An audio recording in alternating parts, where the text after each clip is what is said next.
Et oui, bonjour, la communauté de coups critiques, c'est encore moi, Pépé, et on se replonge aujourd'hui ensemble dans le vide de l'espace pour découvrir des nouveaux mondes avec le jeu de rôle de Mothership. Mothership que j'ai ici, la boîte de luxe pour la version anglaise du jeu.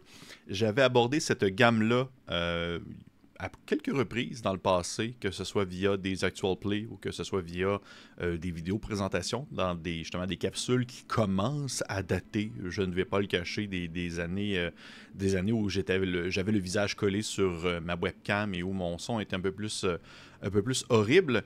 Et j'ai l'impression que la barrière de la langue était peut-être un frein pour la popularisation du jeu. Je trouvais qu'il y avait comme pas nécessairement un désintérêt, mais j'avais l'impression que la communauté ne s'y penchait pas plus que de raison, alors que justement le jeu était disponible en anglais, assez ciblé, les versions physiques étaient un peu plus difficiles aussi à mettre la main dessus, disponible dans seulement quelques boutiques spécialisées aux États-Unis, même une ou deux au Canada, j'avais trouvé ça.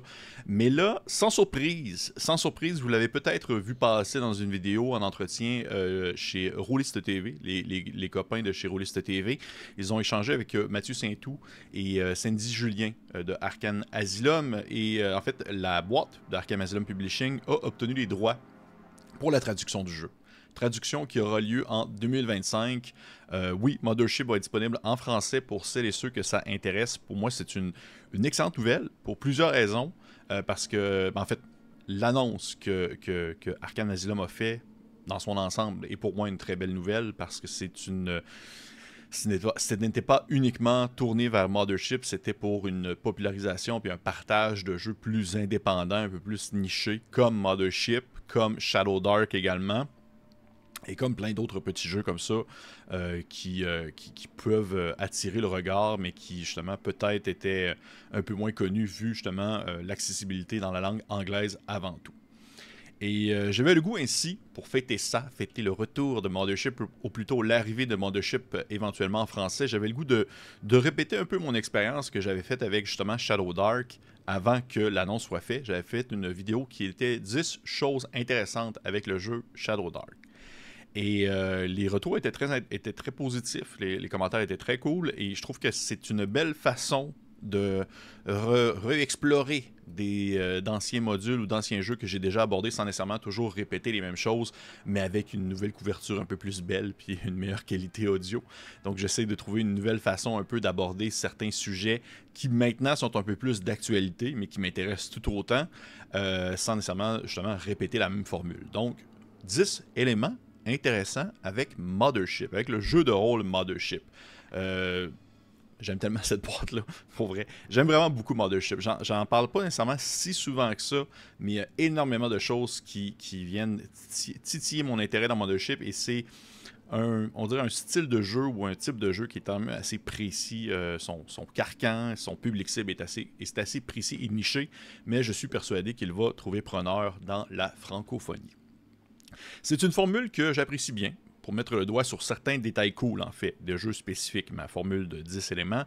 Et je pense que je vais peut-être refaire l'exercice avec justement d'autres produits, d'autres jeux que j'ai abordés par le passé, en gardant l'espèce de petite formule avec un petit thumbnail un peu minimaliste, avec juste des dessins entrés et tout ça. Bref, je ne veux pas partir sur mes méthodes de production, mais je trouve que l'idée est intéressante, l'idée est bonne, et si jamais ça vous intéresse, je vais refaire l'exercice avec d'autres jeux qui ont stimulé mon intérêt au fil des années et qui mériteraient aussi peut-être un intérêt de votre part. Pour en revenir à la bête, Mothership. Avant de présenter vraiment les 10 éléments intéressants ou 10 éléments pertinents, je trouve que c'est important de peut-être refaire une petite présentation du produit, de quel genre de jeu s'agit-il? Eh bien, c'est un jeu publié en anglais chez Tuesday Night Game. Je pense que leur petit logo est ici en arrière pour les gens qui me regardent en vidéo. Leur petit logo est juste ici. Il s'agit en fait d'un jeu pour mourir de façon horrible dans l'espace. Et ce qui est intéressant avec ça, c'est que Tuesday Night Games, à la base, ils font pas tant de jeux de rôle. Ils ont fait beaucoup de jeux de société, des petits jeux de cartes, des petites affaires comme ça. Et c'est vraiment Mothership qui les a fait connaître, qui les a propulsés sur la scène du jeu de rôle indépendant. Et en fait, Mothership s'est inspiré par des classiques de l'horreur, de science-fiction, tels que Blade Runner, même Dead Space, le jeu vidéo Dead Space ou Alien. C'est une production indépendante qui est conçu comme un système clé en main, pour émuler l'ambiance d'horreur dans l'espace, dans une ambiance de science-fiction, que ce soit sur une station spatiale, que ce soit sur une planète, que ce soit dans un vaisseau ou ailleurs, peut-être même dans un contexte un peu plus terre-à-terre. Il n'y a pas de cadre défini, c'est intentionnel, car il est destiné en fait vraiment à ce que chacun puisse interpréter les horreurs de l'univers à sa manière.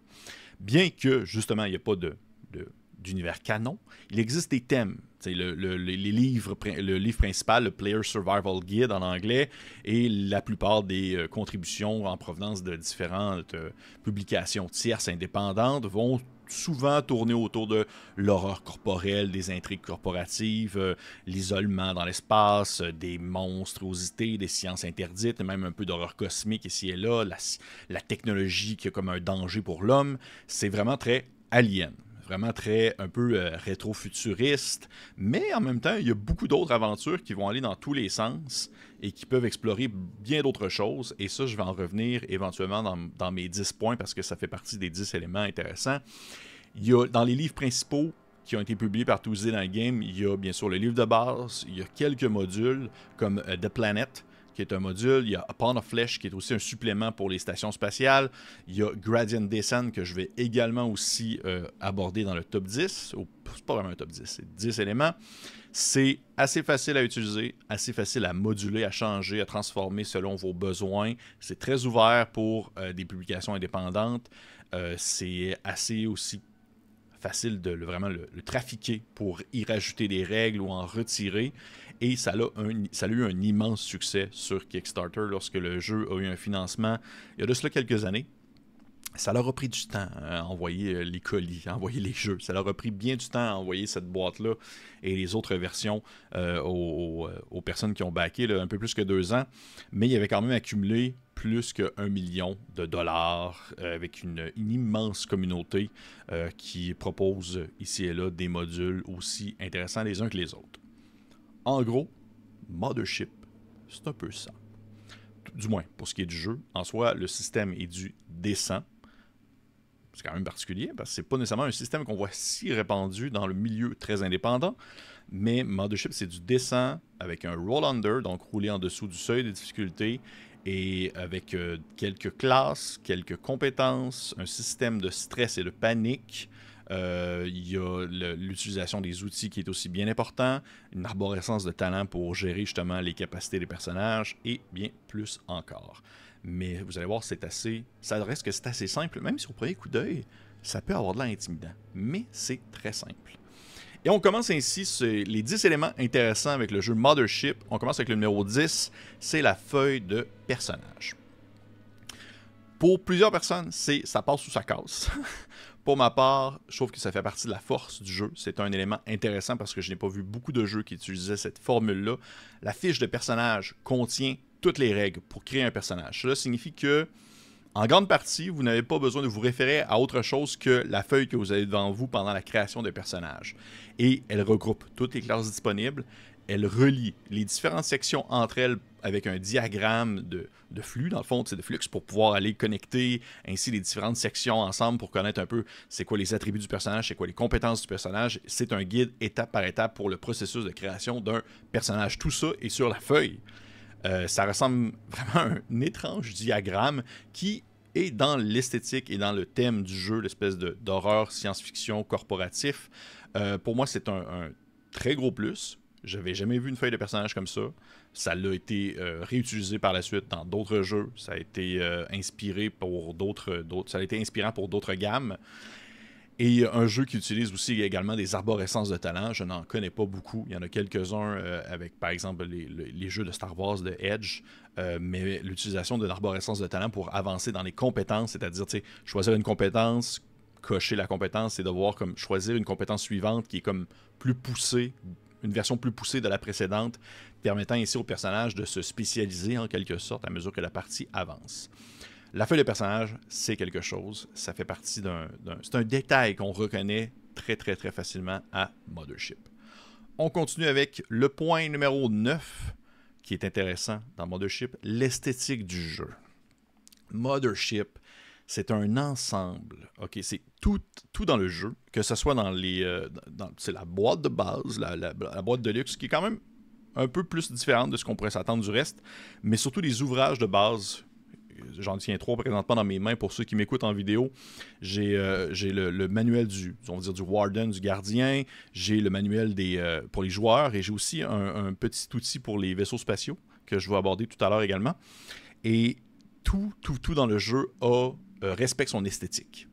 Tout est un petit côté DIY, do it yourself, donc un petit côté fait à la main, où est-ce qu'on dirait que c'est des dessins qui ont été directement comme graffignés sur le dessus du papier. Même les images à l'intérieur pour certaines armes donnent l'impression que c'est vraiment juste une espèce de brouillon qui a été fait, mais en même temps, ça respecte le ton, ça respecte le thème.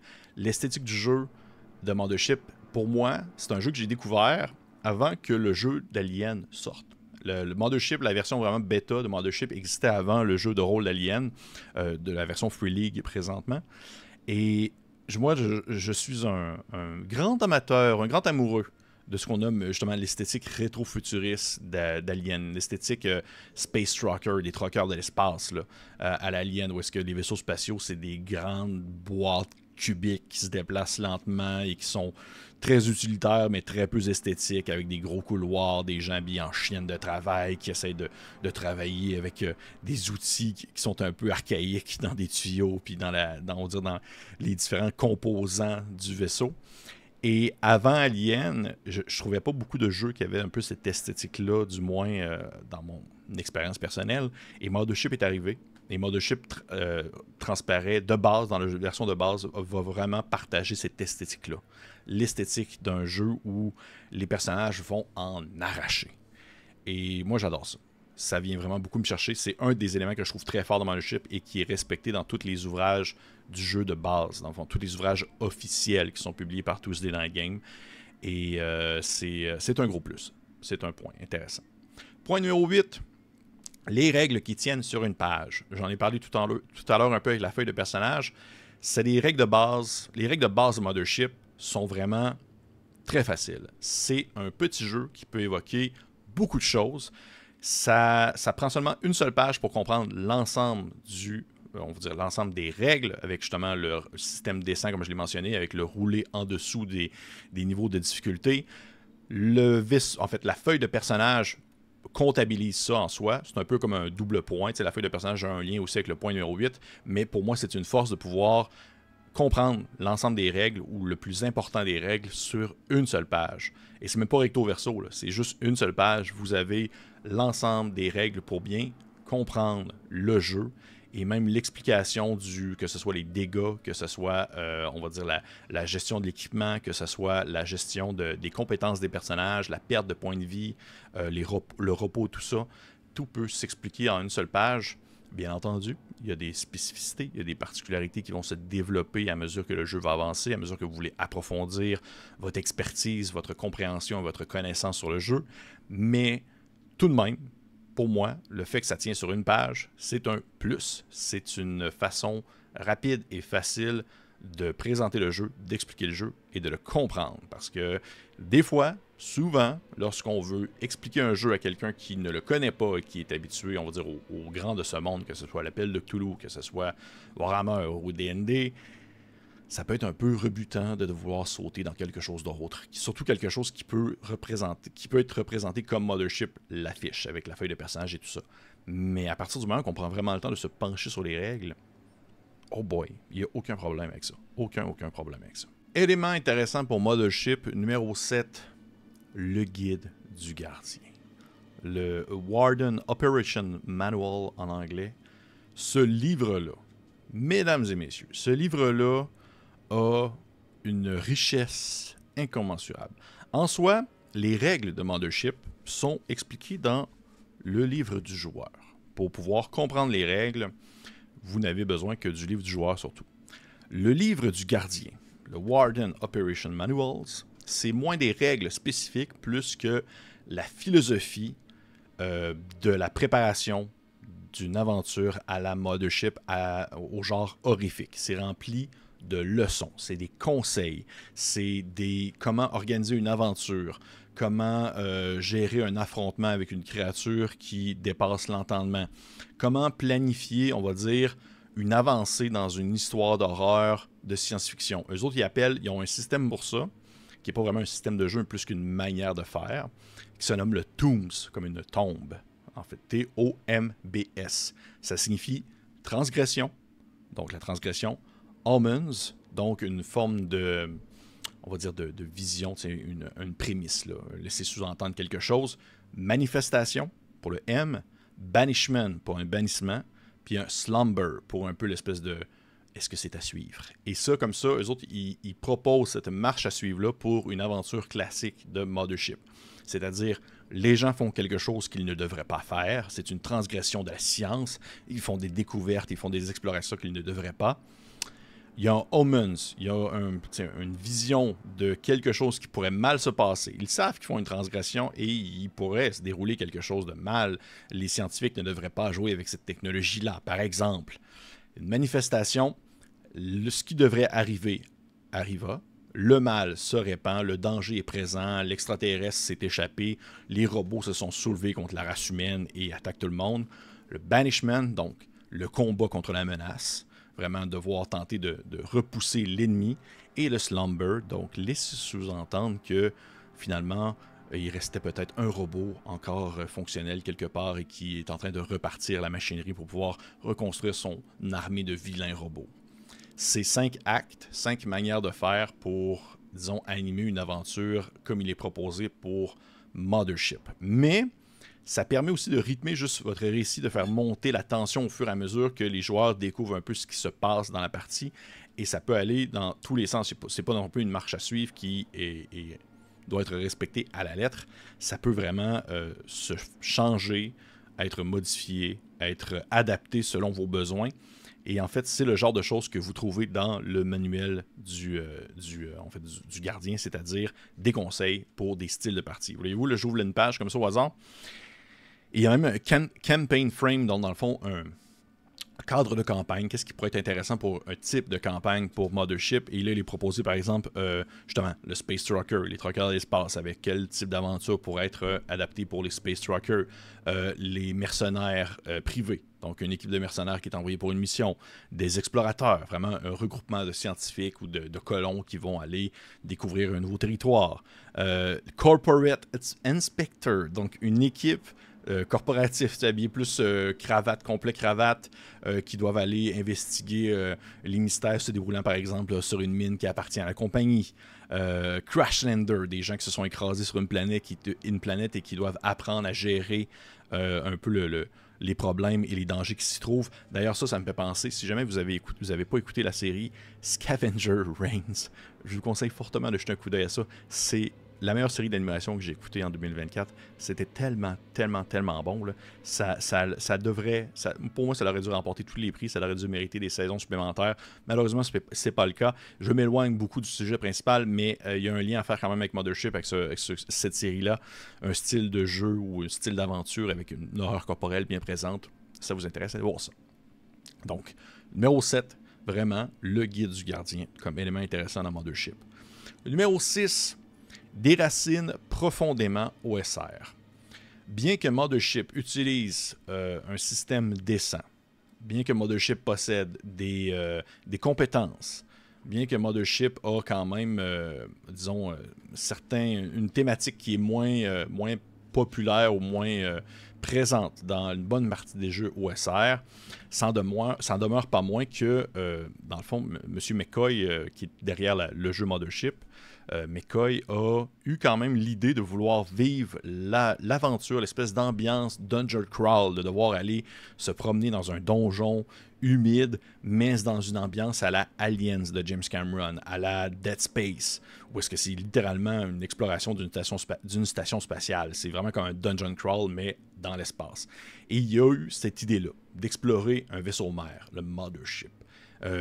Vraiment, c'est-à-dire vouloir incorporer des thématiques, des enjeux élevés, la létalité, l'exploration, la résolution d'énigmes. C'est vraiment tout ce qui est présent dans ce qu'il aime comme jeu de rôle OSR, mais aussi ce qui était présent dans ces jeux de science-fiction horrifique. Et même si justement Mothership est pas nécessairement directement étiqueté OSR. Ça demeure pour moi que ça a des racines OSR dans son intention, dans ce que ça propose. Et ça fait aussi partie des raisons pourquoi est-ce que ce jeu-là vient autant me chercher.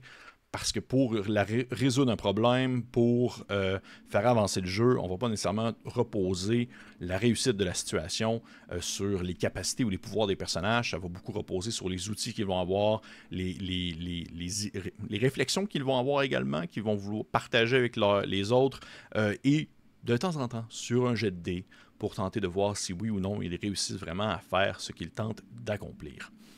Et fait que c'est ça. Système décent, mais avec une racine OSR qui peut venir intéresser certaines personnes. Détail intéressant avec Mothership numéro 5. Un contexte générique, mais des références fortes. Je l'ai mentionné tout à l'heure dans ma présentation du jeu en soi. Mothership a un contexte générique. Il n'y a pas de canon, il n'y a pas d'univers en soi. Vous créez votre univers. Mais les références sont là. Comme je l'ai mentionné, Dead Space, Alien, Blade Runner aussi également.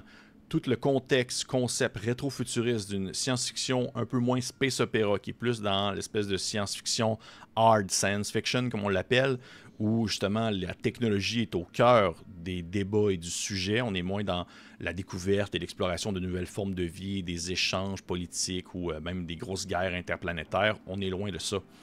Mothership a ses références fortes et ces références permettent d'offrir un cadre dans lequel on peut grandir, dans lequel on peut évoluer, mais le contexte demeure générique. Et pour moi, c'est une force. Pour moi, c'est un élément qui est très important parce que, bordel qu'il en a des jeux avec des univers vraiment forts et vraiment profonds et qui doivent être compris et assimilés pour être mis en pratique.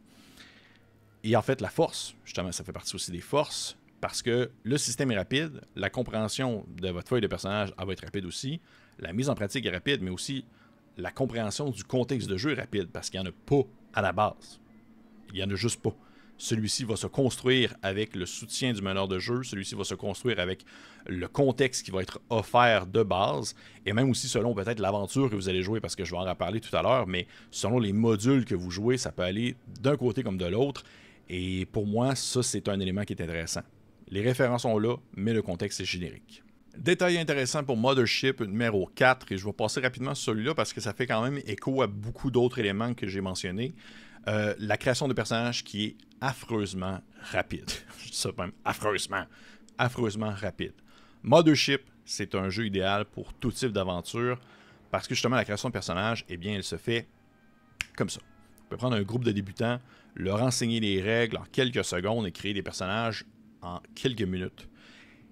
Et autant justement, ça fait écho aussi au contexte qui est neutre, mais avec des bons référents. On sait de quel type d'aventure, dans quoi est-ce qu'on s'embarque, mais l'aventure en soi, le contexte de l'aventure n'est pas encore défini. Le système de règles qui s'apprend rapidement également, qui est sur une feuille, la feuille de personnage qui se comprend également rapidement, mais la création de personnage, elle se fait tellement rapidement en suivant justement les consignes qui sont mentionnées sur la feuille en question. Faites juste suivre les lignes, suivre le diagramme, cocher à certains endroits, marquer certains détails à certains endroits, et c'est fini. Votre personnage est prêt. Et Mothership est un jeu OSR dans ses racines. Les personnages ont une espérance de vie assez courte, ils peuvent mourir assez rapidement. C'est pas grave. Ils meurent, vous en faites un autre. Et ça se fait encore une fois très rapidement, tout simplement. Détail intéressant pour Mothership numéro 3, le format des aventures proposées. C'est pas quelque chose qui a été très popularisé, dans le fond, dans la francophonie. Alors que dans le monde anglophone, beaucoup de gammes se sont développées, pas une expertise, mais disons, ça fait partie un peu de leur identité. Certaines formules de publication, certains formats plutôt de publication qui vont être justement en mode dépliant, comme celui-ci. Hideo's World, qui est un module officiel pour Mothership, qui tient en un simple dépliant recto-verso que vous pouvez avoir chez vous et qui vont dans le sens de vouloir permettre aux gens de se lancer rapidement dans l'aventure avec des personnages qui sont très rapides à faire, avec une compréhension du système aussi qui est très rapide et une prise en main d'une aventure qui s'apprend très facilement.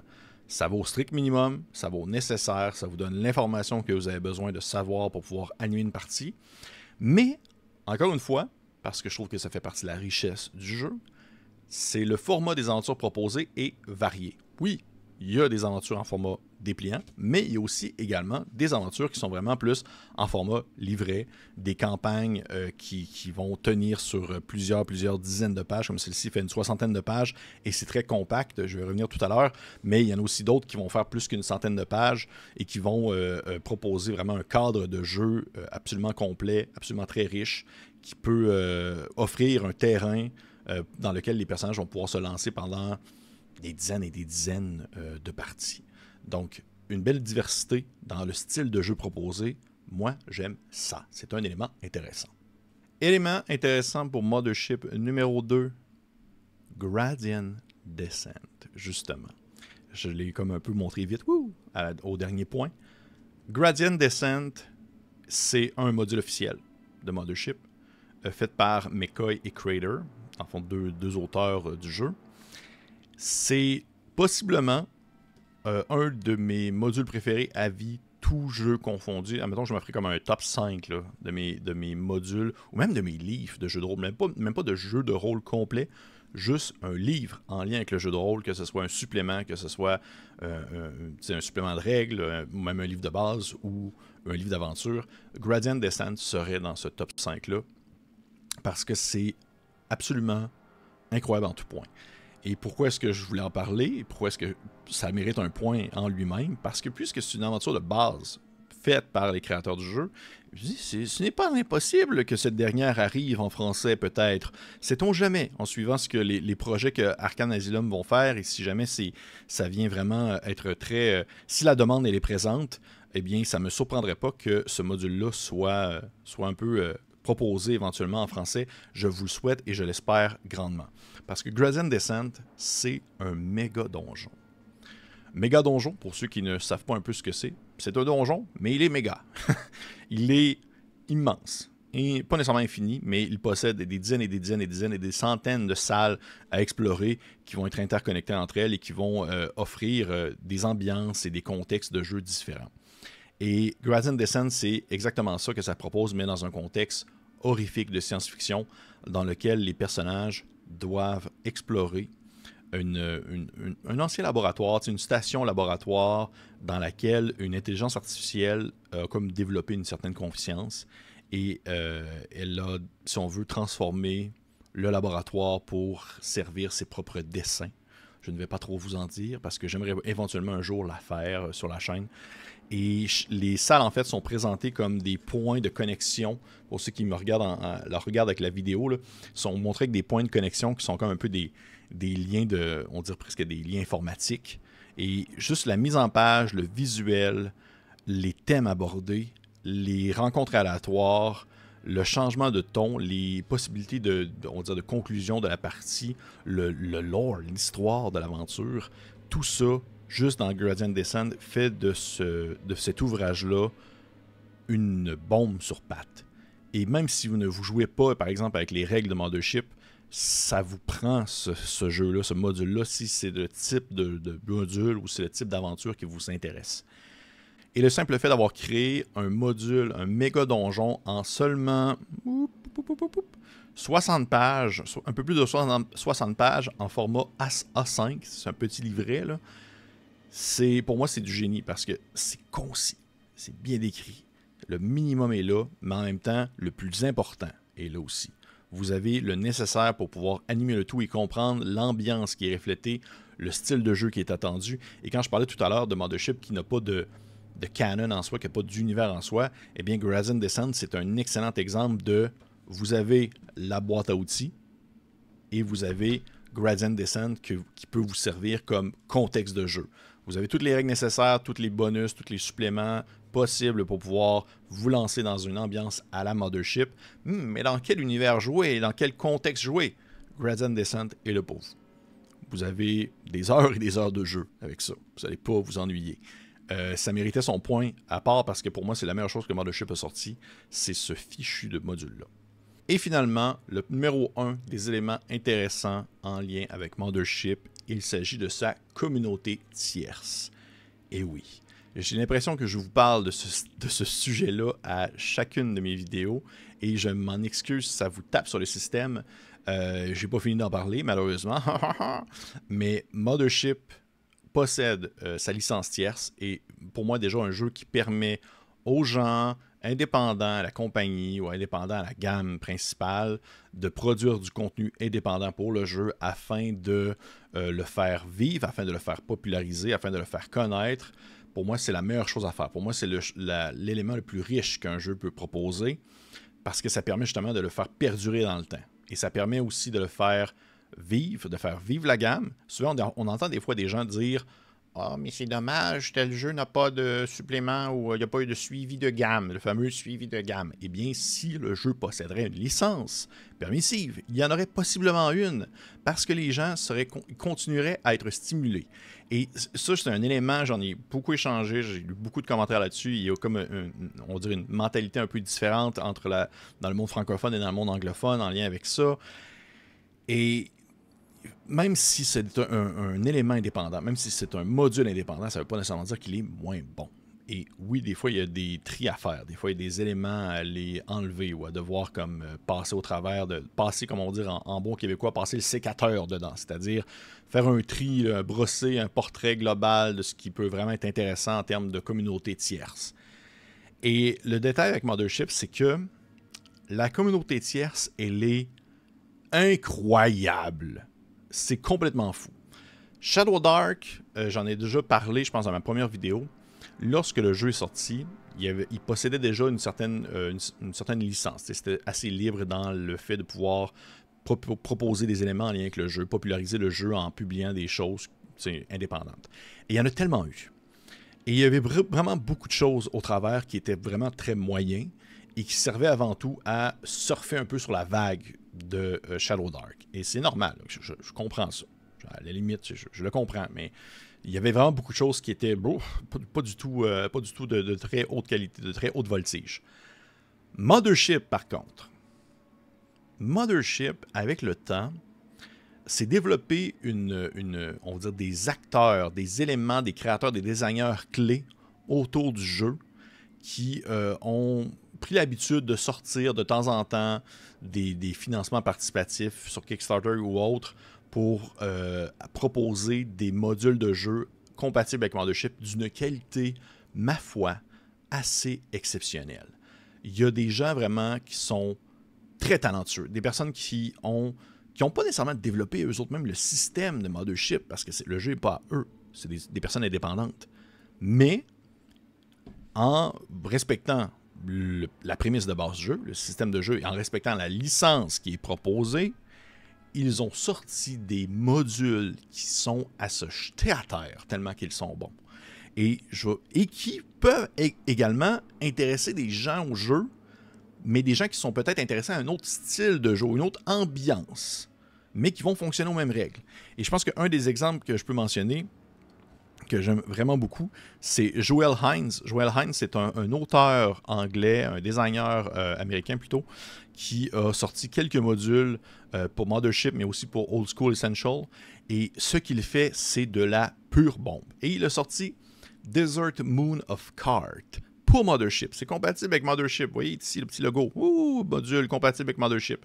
Desert Moon of Cart, c'est une aventure qui est un mix entre Firefly, Dune. C'est du post-apo western sur une planète désertique avec l'exploration et la découverte. C'est un peu comme si vous étiez un mélange sur Tatooine et Arrakis et vous deviez vous promener au travers de petits villages indépendants les uns aux autres et explorer les différentes ruines qui tapissent ce monde. Et Desert Moon of Cart, c'est vraiment super bon, mais on est très loin de la prémisse de base de Mothership. On est très loin du contexte horrifique, rétro-futuriste. Mais ça ne change pas que Joel Hines a vraiment fait quelque chose d'absolument très bon avec ça, qui est très beau. L'exploration, c'est une grosse zone, une espèce de gros X-Crawl, une planète désertique à explorer, et d'aller jeter des coups d'œil, de changer un peu le mal de place, changer le style de jeu pour peut-être intéresser d'autres personnes au jeu. Et même que j'avais lu sur des articles comme quoi ils disaient, à la base Mothership, des gens qui ne l'appréciaient pas, mais via les produits indépendants qui sont sortis, via, on va dire, les produits de licence tierce qui sont sortis avec le jeu, qui ne sont pas nécessairement dans le mood ou l'ambiance du jeu de base, ils ont été finalement hookés. Ils ont finalement été accrochés par la proposition du jeu via, par exemple, des modules de Joel Hines. Et un autre exemple que je voulais mentionner, c'est encore un autre qui est publié, non pas cette fois-ci par Joel Hines, j'essaie de retrouver le nom de la personne vraiment, c'est parce que lui aussi, son nom, il vient souvent. Yann Yuzem. Yann Yuzem, je ne sais pas si c'est américain. Yann Yuzem, c'en est un autre qui a débuté il a commencé à sortir des suppléments pour Mothership avec le temps. Dans les débuts même, vraiment dans les débuts, là, des petits suppléments en format, je pense même dépliant, là, quelque chose qui était un peu moins d'ambition. Et lui, éventuellement, il a sorti All Breach. All Breach, c'est un peu l'équivalent de Nock. Nock, pour ceux qui connaissent ça, pour la fantasy, c'est un bric-à-brac d'objets en tout genre, en fait, de conseils, d'articles, de scénarios, de classes pour une ambiance plus OSR, fantasy classique. All Breach, c'est l'équivalent de Nock, mais pour Mothership. C'est un compendium avec plein de participants à l'intérieur qui sont venus proposer soit des ambiances, des scénarios, des modules, on va dire complets même, des prémices d'aventure, des tables aléatoires, des modes de jeu différents. Il y a même un mode de jeu là-dedans qui se nomme, je ne me rappelle plus le nom précis, mais qui permet en fait de non pas jouer les humains, mais bien les extraterrestres, l'espèce de créature qui va s'échapper d'un labo et qui va penser au jeu Carrion, par exemple, un petit jeu vidéo Carrion, et vous allez devoir, dans le fond, vous êtes un regroupement de créatures un peu dégueulasses qui sort du laboratoire, qui se met à tuer tout ce qui bouge, puis à juste comme vous enfoncer dans le labo, puis à essayer de trouver la sortie. Ça l'a pris le jeu, ça l'a twisté pour proposer ça. Il y a des nouvelles règles, des nouvelles classes, bref, ça démontre à quel point la production indépendante peut être riche. Et ces deux exemples-là, que ce soit All Breach qui respecte quand même un peu plus le ton, ou Desert Moon of Card qui est plus éloigné mais qui demeure autant dans le qualitatif, c'est pour moi en fait le numéro point, le détail le plus intéressant de Mothership, c'est que les auteurs qui se sont accrochés au projet et qui ne sont pas directement liés à Tuesday Night Games ont réussi à produire du contenu absolument faramineux. Et ce contenu-là, justement, souvent peut être utilisé à autre chose que Mothership, si jamais ça vous parle moins, même s'il possède le tag Mothership. Et ça vient un peu à mon point final, c'est que je suis vraiment content parce que dans la vidéo qui a été faite avec Rollist TV, j'avais posé la question dans les commentaires concernant justement, parce que c'était en live, on pouvait poser des questions, interagir directement avec le public. J'avais posé la question concernant les possibilités en matière de publication tierce. Et Mathieu Saint-Tout avait laissé sous-entendre que si la demande est là, puis si ça va bien, et si que les gens sont intéressés, eh bien, il pourrait y avoir des traductions pour des choses qui sont indépendantes et qui ne sont pas directement en lien avec Mothership, mais qui sont directement en lien avec Mothership, mais qui n'ont pas été publiées par Tuesday Night Games. Et là, ça rouvre peut-être la porte à des modules vachement cool, comme Desert Moon of Card, ou encore All Breach, mais avec justement une qualité d'impression, puis on va dire le fond que possède Arcane Asylum, dans le sens de pouvoir populariser, mais aussi partager le jeu au plus grand nombre possible pour qu'il soit accessible physiquement et en PDF. Et ça, de me faire dire ça, pour moi, ça me titille et ça éclaire mes lanternes et ça me donne le goût en fait de croire à ce projet-là, de me croire que Mothership, comme Shadow Dark, comme d'autres jeux comme ça qui vont être traduits, vont pouvoir trouver preneur, vont pouvoir fleurir dans le monde de la francophonie en offrant quelque chose qui est peut-être un peu moins mis de l'avant ces temps-ci. Des styles de gamme, des styles de jeu qui sont un peu moins bling-bling, disons. Bling-bling. Qui sont un peu moins attirants peut-être pour le consommateur francophone moyen, mais qui peuvent tout de même, je crois, proposer des mises en contexte et des aventures qui vont vous faire rêver pour des années durant. Et c'est ce qui conclut cette vidéo sur les 10 points de Mothership. J'espère que ça vous a intéressé. J'espère que vous avez aimé cette formule-là. Si vous aimez ça, ce style de 10 éléments intéressants avec un jeu précis, je vais le refaire, assurément. Si vous trouvez que c'est de la pure merde, je ne le referai pas. Mais si vous aimez ça, je vais le refaire. Je ne sais pas encore quoi. Il faudrait que je recheck un peu mes vieilles vidéos de trésors cachés et possiblement regarder aussi un peu s'il y a des jeux comme ça qui sont sortis en français d'ici, on va dire depuis le moment où j'avais fait la vidéo à la base. Peut-être que ça pourrait être pertinent. Bref, dites-moi qu'est-ce que vous en avez pensé. Est-ce que c'est un jeu qui vous intéresse? Est-ce que c'est un jeu que vous pensez peut-être soutenir, acheter dans sa version française? Je sais qu'il y a beaucoup de gens qui ont été un peu blasés que la version anglaise soit arrivée tellement en retard, mais ça demeure que même si on ne joue pas directement Mothership, c'est une boîte à outils qui peut servir à beaucoup de jeux, dont par exemple Alien.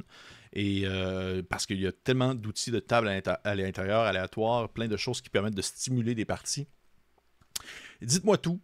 Commentaires, pouce vers le haut, abonnement si ce n'était pas fait. Et pour les autres, on se dit à la prochaine fois dans l'espace infini.